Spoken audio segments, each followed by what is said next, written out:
ప్రముఖ నిర్మాత బండ్ల గణేష్ ఓ అమ్మాయిల బ్రోకర్ అని ఇండస్ట్రీలో ఎప్పటి నుంచో ప్రచారం జరుగుతోస్తుంది.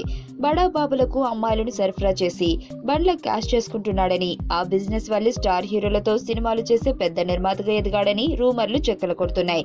అయితే ఇవన్నీ అవాస్తవాలని, ఓ మంచి కుటుంబం నుంచి వచ్చిన తాను ఎలాంటి అసభ్య కార్యకలాపాలకు పాల్పడలేదని రీసెంట్ గా TNR కి ఇచ్చిన ఇంటర్వ్యూలో తెలిపాడు.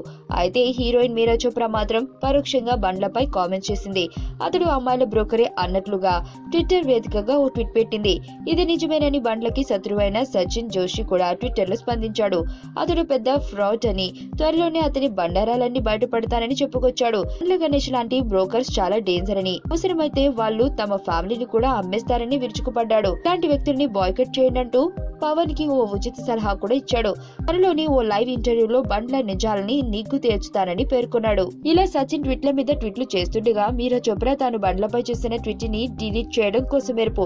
వారిద్దరు గొడవలో నేనెందుకు అనుకుని అమ్మడు ఆ ట్వీట్ ని డిలీట్ చేసినట్లుంది.